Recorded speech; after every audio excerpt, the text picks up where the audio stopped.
कि जो कोई न कोई तपस्या न करता हो। आप जो भी कष्ट करते हैं, तपस्या में कष्ट ही तो उठाया जाता है। और किसी क्षेत्र में सफलता पाने के लिए कौन तप नहीं करता। विद्यार्थी जब रात्रि भर जाग करके पढ़ता है, वो भी एक तप है। इसी प्रकार से जीवन के क्षेत्र में जो लोग कार्य में संलग्न हैं, का नाना प्रकार के कार्य कर रहे हैं, कष्ट सह रहे हैं, वह भी एक प्रकार का तप। और अनेक बार मुंबई में मैं जिस परिवार में ठहरता हूं, बच्चियों को मैंने देखा कि वो अत्यंत दुर्बल हो गई। पता चला कि दिन भर में उनका भोजन इतना कम है कि वो तो आश्चर्यजनक था। इतना कम भोजन, वो तप ही तो हुआ। तपस्वी भोजन छोड़ देता है या भोजन कम कर देता है, कम करते करते छोड़ देता है। मनु जी की साधना में वर्णन आता है, पहले फलाहार किया, फिर उसके पश्चात फलाहार छोड़ करके अन्न छोड़ करके फलाहार, फलाहार के बाद फिर जल, जल के बाद वायु, वायु के बाद वो वायु से भी ऊपर उठ गए। तो तपस्या की सर्वोच्च स्थिति का उसमें संकेत किया गया। तो ये जो इतना तपस्या है, उसके मूल में इसका अभिप्राय है कि कोई व्यंग की बात में नहीं कहता। इसका अभिप्राय यह है कि यह भावना दृढ़ हो जाने पर कि सौंदर्य के लिए दुर्बलता आवश्यक है, और दुर्बलता के लिए तो कष्ट सहना पड़ेगा, भोजन कम करना पड़ेगा। आपको निश्चित रूप से हम साधारणतः व्यक्ति भी उतना नहीं कम भोजन कर सकता जितना वो बच्चियां करती हैं। तो मानो किसी भी क्षेत्र में जो कार्य कर रहा है, वो किसी न किसी सीमा तक तप ही कर रहा है। किंतु दो प्रश्न बड़े महत्व के। एक तो तपस्या का उद्देश्य क्या है, और दूसरे तपस्या में बड़ी शक्ति है, इसका अर्थ क्या है। मैं आशा करता हूं कि आप एकाग्रता से उसे सुनेंगे। तपस्या में सबसे पहले व्यक्ति को, जो साधना कर रहा है, उसको शरीर की गुलामी से मुक्त किया जाता है। अभी तक साधारणतया हम सबकी स्थिति क्या है कि भाई अब शरीर की मांग है, शरीर और मन मिलकर के हमसे जो चाहते हैं वो कराते हैं। शरीर कहता है हमें ये वस्तुएं चाहिए, हम उसकी मांग पूरी करते हैं। इंद्रियां कहती हैं हमें ये वस्तुएं चाहिए, हम उसकी मांग पूरी करते हैं। मन कहता है कि हम तो तभी सुखी होंगे जब ऐसा कुछ मिलेगा, हम उसकी इच्छा पूरी करने की चेष्टा करते हैं। तो परिणाम क्या है कि जीवन में हम सब जो है मन और शरीर के गुलाम हो गए, और इसीलिए अब मांग बढ़ती जा रही है। कान निरंतर गान तान सुन बोहि चाहत, आंखें चाहत रूप रैल दिन रहत सराहत, नासा अतर सुगंध चहत फूलन की माला, और त्वचा चहती सुख सेज संग सुंदर तनु बाला, रसना हूं चाहत रहत नित खाटे मीठे चर परे, तो इन पंचन इह पर पंच सो भूपन को भिक्षुक करे। उसका तपस्या का तात्पर्य है कि हमें शरीर और मन की गुलामी से मुक्त होना है, उनकी परतंत्रता से हमें मुक्त होना है। इसका अर्थ यह है कि शरीर जो मांगेगा वो हम नहीं देंगे, हम जो देंगे वो शरीर को स्वीकार करना होगा। कब वो शरीर को, अब जब परिणाम क्या होता है, एक व्यक्ति बहुत भोजन करता है, उसको लगता है कि इतना भोजन के बिना तो मेरा पेट ही नहीं भरता। अब अगर कोई साधना करेगा तो वो बतावेगा कि नहीं, इतना ही तुम्हें दिया जाएगा और इतने में ही तुम्हें अपने आप को चलाना है। मन कहता है कि इन वस्तुओं के बिना हम सुखी नहीं हो सकते हैं, पर अब मन की बात नहीं मानना है, मन को अपनी बात मनवाना है। जो मन की बात मानता है वो विषयी है, और जो मन से अपनी बात मनवाने की चेष्टा करता है वो साधक। ये दोनों में मूलतः अंतर है, और उसका परिणाम क्या होगा कि जो मान्यता घर कर गई है कि शरीर और मन, शरीर और मन, और पूरा जीवन ही केवल शरीर की आराधना, पूजा और उसकी प्रसन्नता में ही लग रहा है। भगवान वेदव्यास ने कहा कि मनुष्य के शरीर की स्थिति देख करके तो ऐसा लगता है कि जैसे कोई दिन भर पलंग को सिर पर ढोता रहे कि ये रहेगा तभी तो रात को बिछा के सो सकेंगे। लेकिन तुलसीदास जी ने कहा कि अगर मान लो 12 घंटा ढोने के बाद 12 घंटा सोने को मिल जाए, 8 घंटा सोने को मिल जाए तो भी कोई बात। उन्होंने कहा लगता तो यह है कि ये 12 घंटा तो ढोता है और 12 बचे हुए घंटे तक बिछाते ही रहता है कि जब ऐसा ऐसा ऐसा ऐसा हो जाएगा तब हम पूरे तरह आनंदित होंगे। आपने देखा होगा अनेक व्यक्ति हैं, उनको कहीं न कहीं बना रहता है कि अब वो ऐसा और हो जाए, ऐसा और हो जाए। तो उन्होंने कहा कि भाई अब दिन भर धोया और रात भर बिछाया और तब तक आ गया यमराज का आ गया आज्ञा पत्र, चलो, और बेचारा अपने कर्म का बोझ लिए विचरा जा रहा है। मेरे पत्रिका में गोस्वामी जी कहते हैं, दासत ही गई बीत निशा सब कहु नाथ नींद भरी सोई। कहाँ हम निश्चिंतता की नींद सो पा रहे हैं, यह स्थिति। और यह इसीलिए है, जब आप कल्पना कीजिए रावण ने सबको हरा दिया, वरुण को हरा दिया, कुबेर को हरा दिया और काल को भी लगा कि उसने एक बार हरा दिया, सब हार गए। पर रावण रावण क्यों है? जिस समय शूर्पणखा ने आकर के यह बताया कि 14,000 दंडकारण्य में आपके भाइयों को उस राजकुमार ने मार डाला, अकेले में वो सोचने लगा। पर उसके सोचने का ढंग जैसा था कि वो पलंग पर लेट करके सोचने लगा, गए भवन अति सोच बस नींद परी नहीं रात। एक साधक जागता है तो चिंतन करने के लिए जागता है, विषयी चिंता में जागता है। चिंता और चिंतन का अंतर तो आप जानते ही। तो जो जागा चिंता करते हुए तो सोचने लगा, बुद्धिमान तो था ही, बुद्धि पड़ी पहनी थी, और उसको लगा कि खरदूषण मौसम बलवंता तिन्हीं को मारे बिनु भगवंता। ये 14,000 मेरे भाई मेरे समान बलवान कौन हो सकता है ईश्वर को छोड़ करके जो इन्हें मार सके। लगा कि रावण सत्य के निकट पहुंच गया।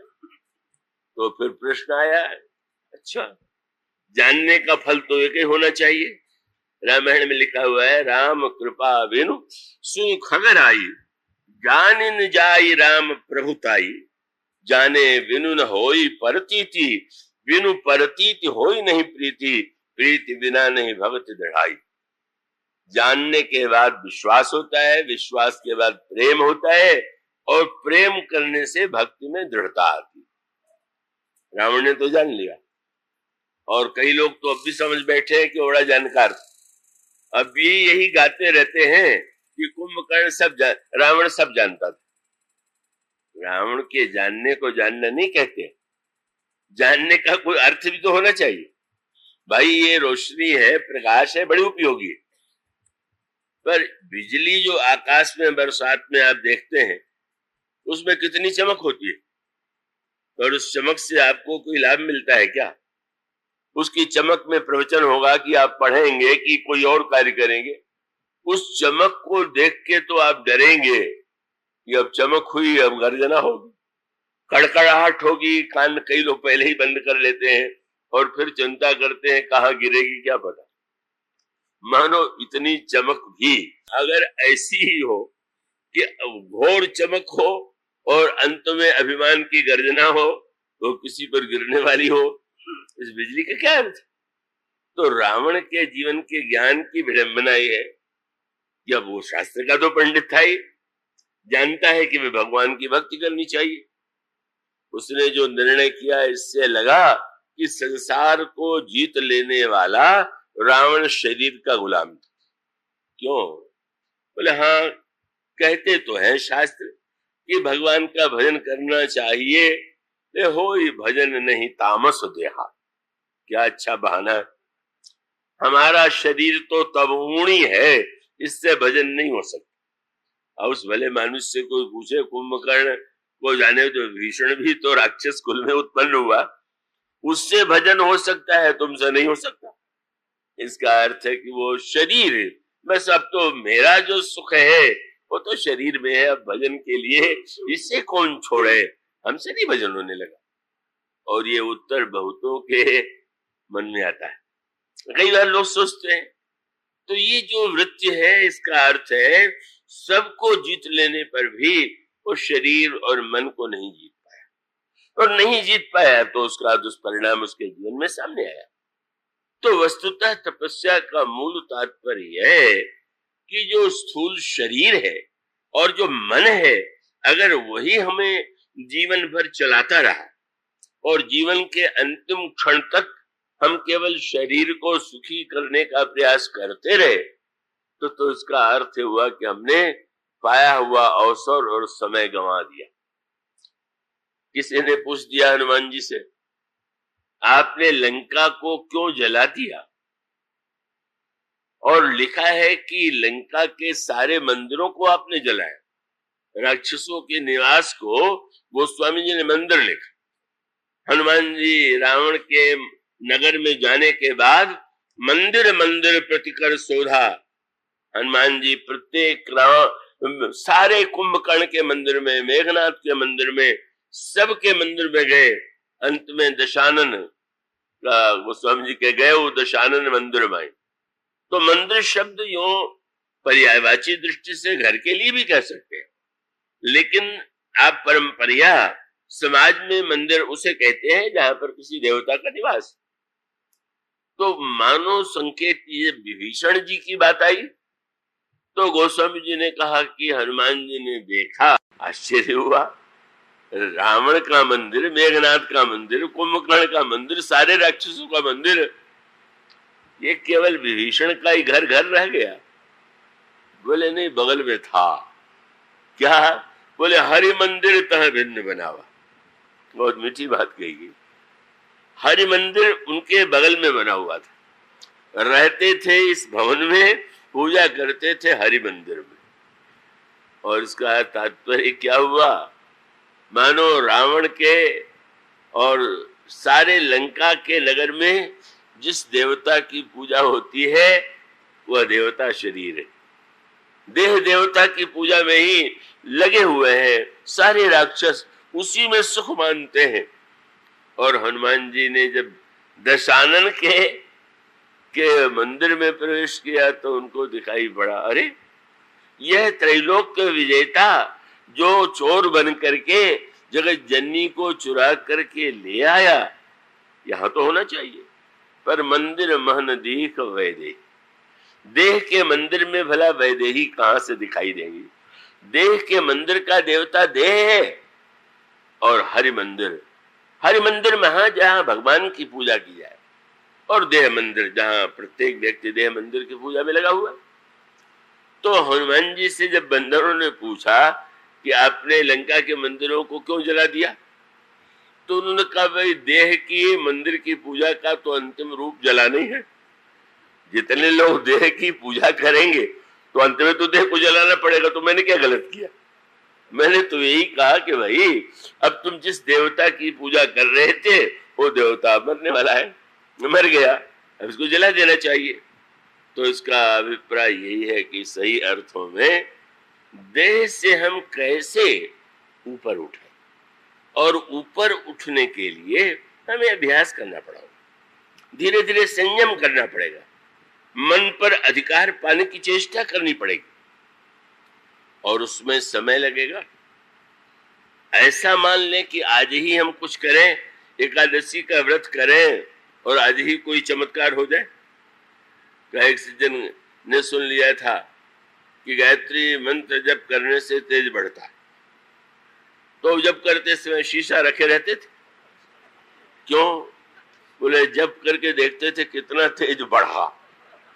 तो अब अगर जप करने के हर क्षण केवल शीशा में मुंह ही देखना हो, सारे गायत्री मंत्र का प्रभाव केवल मुख पर ही दिखाई दे तो उलट के शरीर में ही आ गए, शरीर में चमक आ गई, तो इसका अर्थ है कई लोगों का तो ऐसा होता है बिल्कुल कोई तपस्वी नहीं, मंत्र नहीं करते और मुंह चमकता रहता है। तो मुंह का चमक कोई ये अर्थ तो नहीं है कि वो व्यक्ति बहुत ऊंची स्थिति में। तो इसका अर्थ है कि तप तो क्रमशः किया जाता है और करते करते एक दिन ऐसी स्थिति आती है जब शरीर और मन उसके वश में हो जाते हैं। तब शरीर और मन में बस होने के बाद आप क्या चाहते हैं ये और भी महत्व की बात है। और उसका अर्थ ये है कि रावण भी तपस्या करता है, कुंभकर्ण भी करता है, पर उनकी जो मांग है उससे आप परिचित हैं। और दूसरी ओर विभीषण जब करते हैं तो उनकी मांग को आप जानते हैं। जब वो कहते हैं तो मानो संकेत है कि महत्व कष्ट उठाने और तप करने का ही नहीं है, आप तप से क्या पाना चाहते हैं इसका महत्व है। और इसीलिए तपस्या पार्वती जी की कितनी सुंदर गाथा है, कितना बड़ा संकेत है और वो समझने योग्य। पार्वती जी की तपस्या के लिए आकर के सप्तर्षियों ने और ब्रह्मा ने सबने कहा, अस तप काहु न कीन भवानी, भय अनेक धीर मुनि ज्ञानी। तुमने जैसी तपस्या की है वैसी तपस्या किसी ने नहीं किया। वैसे अंक गणित से देखें तो ये बात सही नहीं, क्योंकि उनकी अपेक्षा जो संख्या अन्य तपस्वियों की आती है बहुत अधिक। पर उसका मूल तात्पर्य तपस्या का सर्वश्रेष्ठ अगर आप स्वरूप देखना चाहें तो या तो भगवती पार्वती के चरित्र में देखिए या जगत जननी सीता जी के चरित्र में देखिए अथवा श्री भरत के चरित्र में आप तप देखें।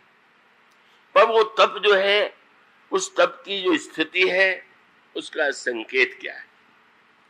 मानो पार्वती जी जब तपस्या करती हैं क्यों करती हैं, एक बात तो ये है, दो बातों पर आप विचार कीजिए। जो वस्तु आपको बहुत सरलता से मिल जाती है उसके मूल्य का आपको भान नहीं रह जाता, उसका मनमाना आप दुरुपयोग कर सकते हैं। पर जो कठिनाई से वस्तु आपको मिलती है आपके अंतःकरण में उसको सजो करके रखने की वृत्ति होती है। इसीलिए व्यंग में लोग कहा करते हैं कि भाई जो बहुत बड़े पिता का पुत्र है जिसको धन मिल गया और उसने मान लिया कि हमें तो कुछ करना ही नहीं है, वो तो गंवाए ही गंवाएगा और उसको नष्ट करने में संकोच भी क्यों होने लगा। तो मानो तपस्या के द्वारा मनुष्य में एक संयम आता है, संकल्प आता है, और वह संकल्प के मूल में एक संकेत आपको पार्वती जी के चरित्र में मिलेगा। पार्वती जी पहले दक्ष की पुत्री, दक्ष प्रजापति है, पर भगवान शिव के से विवाह होने पर भी वो भगवान शिव और उनमें एक मानसिक दूरी, एक बौद्धिक दूरी बनी रही। बाद में सती पार्वती के रूप में जन्म लेती है। जब पार्वती के रूप में जन्म लेती हैं तो एक दिन देवर्षि नारद पधार जाते हैं, जो उनका कार्य स्वभाव है। पहुंच गए, हिमांचल ने और मैना ने देवर्षि नारद का पूजन किया और पूजन करने के बाद पार्वती जी को बुला करके कहा, बेटी इतने बड़े महापुरुष पधार गए, बड़ा सौभाग्य है, इनके चरणों में प्रणाम करो। प्रणाम किया और फिर उन्होंने कहा, कहु सुता के दोष गुण मुनि बर हृदय विचार। हे मुनि जी, आप जरा कन्या की हस्तरेखा देख करके या वैसे आप इस कन्या में कौन से दोष हैं, कौन से गुण हैं, उसको आप बताइए। अब देखिए, नारद जी जानते हैं कि पार्वती जी भगवान शंकर की शक्ति है। उन्हें यह भी पता है कि भगवान शंकर का और पार्वती का विवाह होगा, पर उन्होंने बिल्कुल नहीं कहा। कहने की शैली का अर्थ क्या है, यही महत्व की बात। कह सकते थे कि अच्छा मैंने देख लिया, अरे तुम्हारी पुत्री जो है वो तो शिव की शक्ति है, शिव से इसका विवाह होगा, इससे बढ़कर के और क्या बात हो।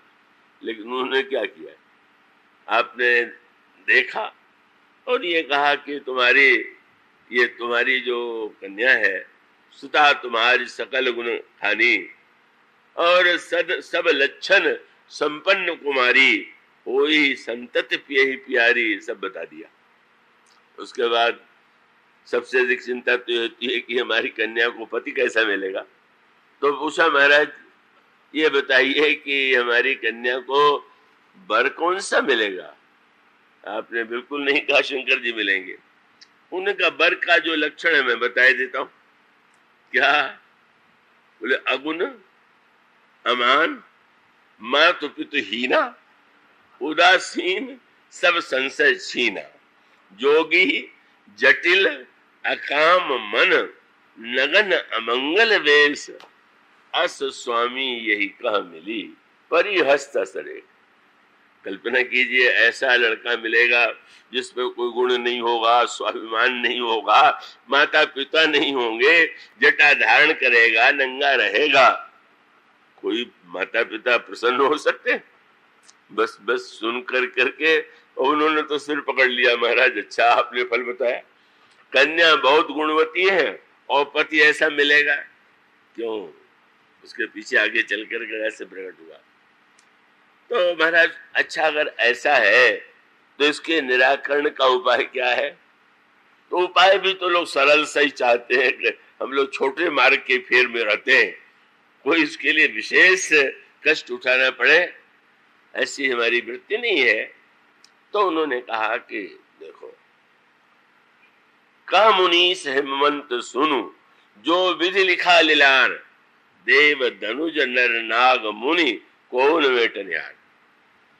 ब्रह्मा ने जिसके सिर पर जो भाग्य लिख दिया है, देवता मनुष्य मुनि कोई नहीं मिटा सकता। और घबरा गए। लेकिन अब धीरे से उपाय बताया। हाँ एक उपाय तो है, महाराज बता दीजिए उपाय क्या है।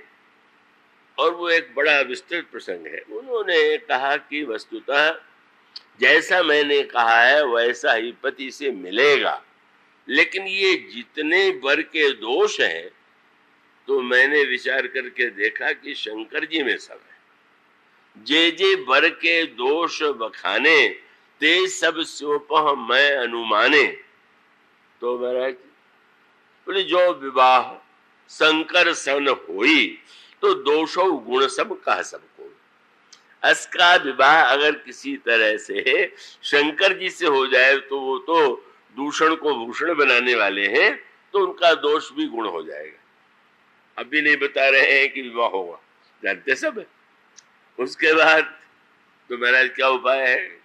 उन्होंने कहा तुम्हारी कन्या शिव की आराधना करे, और शिव की आराधना के लिए आवश्यकता है कि जो तप करई कुमारी तुम्हारी, तो भावी उमेट सकही त्रिपुरारी।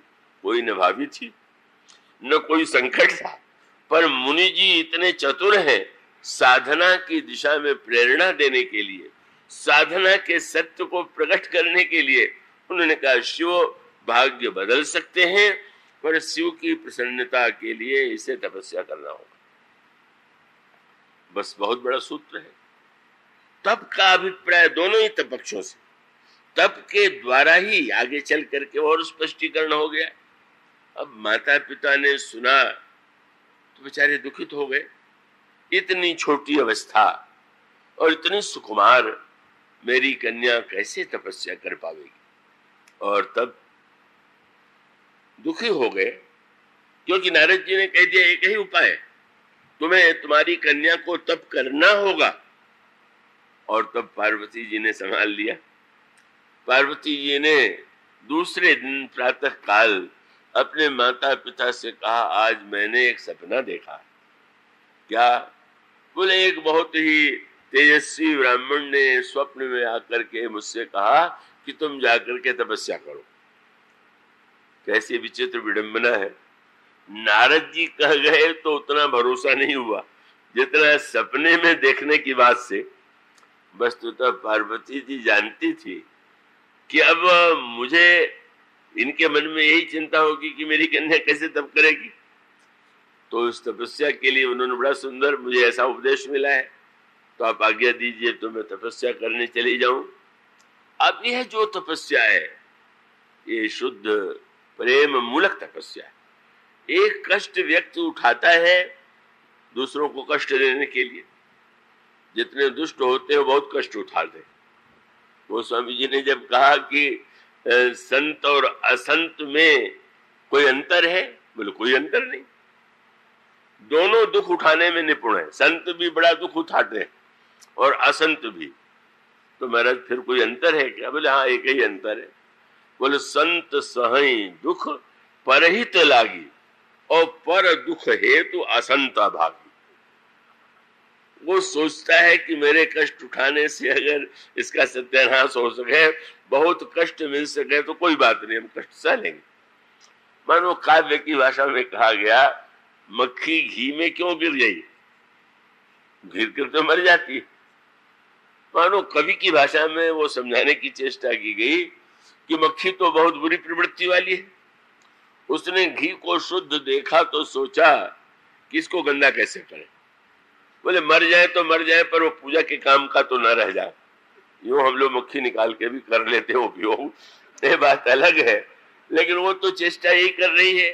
तो गोस्वामी जी ने कहा कि ये जो घृत जो है, ये परहित घृत जिनके मन माखी।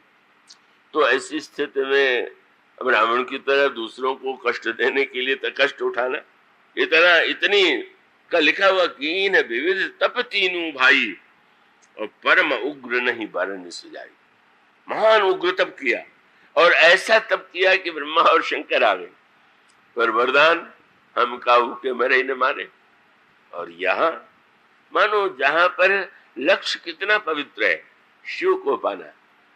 शिव को पाने के लिए तपस्या करनी है, और जब वो तपस्या करने जाती है तो उसमें एक सूत्र है, जब आप कष्ट उठाते हैं तो कष्ट का भान भी होता है, लेकिन जब प्रेम में कोई तपस्या करता है तब बोले बिसरी देह। देह याद रह करके भी तपस्या की जा सकती है, पर याद ही न रह जाए कि कोई कष्ट हो रहा है, ये प्रेम में ही हो सकता है और किसी में नहीं। बिसरी देह तपहि मन लागा, और फिर कुछ नहीं, सब कुछ छोड़ दिया। और बेल पात मई परई सुखाई, 3 सहस सम्मत सोई खाई। क्या बेल पत्र जो है, जो गिरता है उसे उठाती खाती हैं, और फिर उसके पश्चात पुनि परिहरेऊ सुखाने पर्णा उमहि नाम तो भयऊ अपर्णा। जब उन्होंने बेलपत्र भी खाना बंद कर दिया तो उनका नाम अपर्णा हो गया। यह जो तपस्या है, जब ये कहा गया कि अनेक बड़े से बड़े मुनियों भी नहीं किया, तो इसका अभिप्राय है कि मुनियों को यह भान होता रहा कि मैं कष्ट सह रहा हूं। ठीक है, उद्देश्य के लिए कष्ट सहना जरूरी है, पर तुम्हारे हृदय में तो कहीं ये भाव ही नहीं है कि कोई कष्ट भी हो रहा है, इसलिए तुम्हारी तपस्या अद्वितीय है। पर एक सूत्र और बड़े महत्व का सूत्र है, वो श्री भरत के चरित्र में, श्री किशोरी जी के चरित्र में और पार्वती जी के चरित्र में जो दिखाई देता है, उन तीनों के तपस्या के मूल में न कोई अपवित्र उद्देश्य है, न तपस्या के बदले में भोग पाना है, और न तो तपस्या के द्वारा किसी भौतिक उन्नति की आकांक्षा है।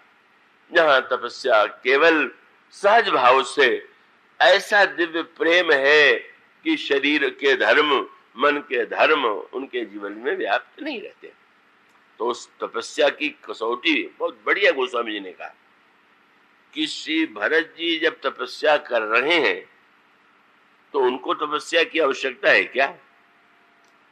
भगवान राम जिनके लिए कहते हैं कि भरत के समान मुझे कोई प्रिय नहीं, गोस्वामी जी ने जो शब्द लिखा वो बहुत सुंदर है। क्या बोले? लखन राम सिए कानन बसही और भरत भवन बसी तप तनु कसही। जैसे जब कोई सोना बेचने के लिए स्वर्ण आभूषण विक्रेता के यहाँ जाता है तो वो सोने की चमक केवल देख करके कि ये सोने की तरह चमक रहा है उसे नहीं ले लेता, उसको कसौटी पर कसता है, और कसौटी पर कसने के साथ साथ अगर उसको ये संदेह हो कि अगर कहीं बाहर से शुद्ध सोना का परत है और भीतर कुछ है, तो आग में भी जलाता है, उसमें छेद भी करता है। तो गोस्वामी जी कहते हैं कि संसार में जो सोना है वो तो एक बार अगर परख लिया गया शुद्ध तो शुद्ध है, पर ये जो शरीर और मन का सोना है इसको तो परखते ही रहना चाहिए, कभी भी निश्चिंत नहीं होना चाहिए। मन कब बदल जाएगा, शरीर कब बदल जाएगा, इसलिए श्री भरत यह मानो कसौटी पर कसे जा रहे हैं। यह कसौटी है और इसका सूत्र पार्वती जी के चरित्र में मिला।